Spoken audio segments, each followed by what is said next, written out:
Year of Hell. Well, thank you for saying that. For anyone who couldn't hear it, what you said was, oh, Janeway being a badass. So again, that's what we're trying to do. We're not the first company to make Janeway. We are the first company to make her not in her duty uniform and to make her from a specific episode.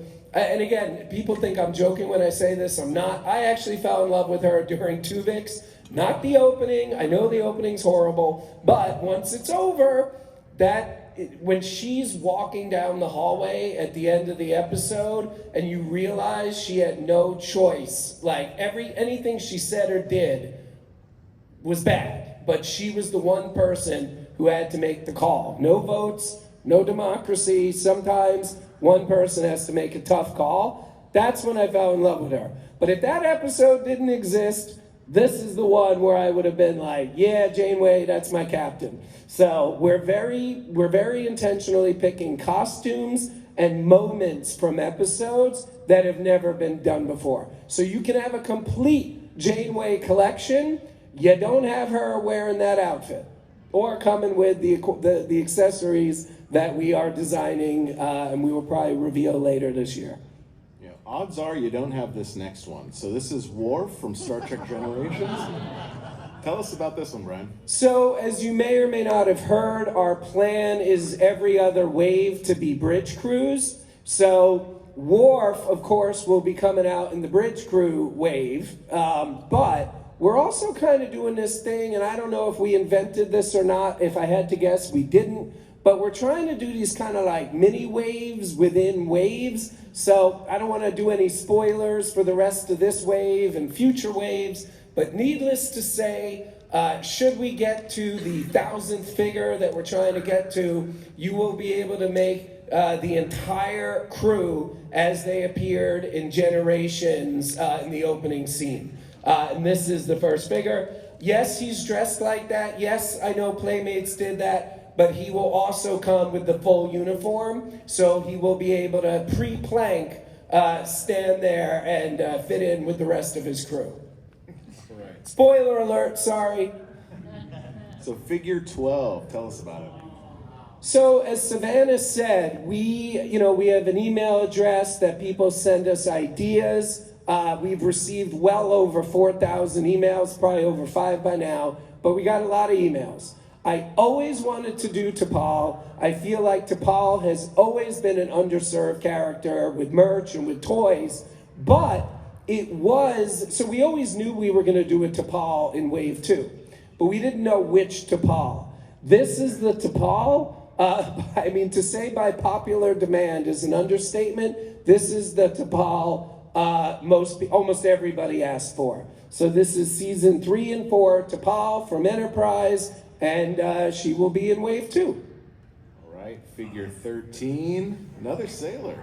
So as you'll see by the end of Wave 2, we will have 2 of the 7 all ready for our mini wave coming out. And unfortunately, there is no microchip within Geordi's figure that will get him to say the interesting, he does this kind of odd noise, I'm sure it was like a ship thing from back in the day. He will not make that sound. But other than that, he will come with a lot of accessories. All right. So again, I wouldn't be surprised if anybody out there is like, well, Brian, why do you get to choose these? And by the way, for the record, there is a lot of oversight from Paramount. And I know you don't hear this a lot, but I always want to go out of my way to say, because it's true, Paramount has been a wonderful, wonderful partner. So I always like to give them credit, because not everybody we work with are wonderful partners. But Balance of Terror is my favorite episode. That's why we're doing him. It really is that simple. I know there's a lot of Charlie X fans out there, and God willing, we're going to get to them. But I love Balance of Terror. He's never been done before, even though Mark Leonard, I think almost every other character he's ever done has been made. So that's why we're doing the well-named, brilliantly detailed name, Romulan Commander. All right, so figure 16, Carol Marcus from Star Trek II, The Wrath of Khan. Brian, tell us a little bit. Again, Salamander Tom Paris. How has there not been Carol Marcus? So there will be a Carol Marcus early next year for anybody who wants to buy her. Can we put a Carol Marcus figure in the mail for you, Mr. Meyer? Sure. Okay, great. Great. All right, let's move on. Let's talk about Nog, figure 17. Wow, I always love hearing the reactions. You gotta do Nog. So we're doing Nog. The question you're all gonna ask, yes, he will be able to do it. I don't want to get into too much detail, but it'll be a very respectful, detachable leg. Obviously, war is a very serious thing. It's always been a very serious thing, even when it's in science fiction. But he will come with a detachable leg, and he'll, of course, come with a cane. And if you've been paying attention, what else is he going to come with? A lot of accessories. All right, so figure 18, last figure in wave 2. Oh my God. Bam. So, just to alert everybody that there will be a shortage of magnets next year when BEM goes into production. So, we're going for it.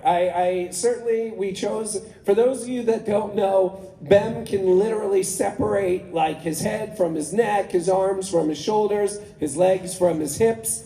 And we're not going to be like doing all that crazy stuff, but all the appendages will be able to come off. They will reattach via magnets, hopefully. And we went for it. For everybody wondering, why didn't you do X and Y? Again, they've been made. Hallmark has done great versions. Other companies have played around with them.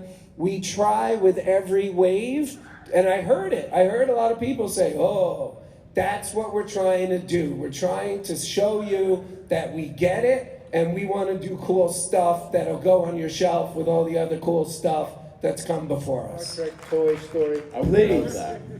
I would love that. This is the time.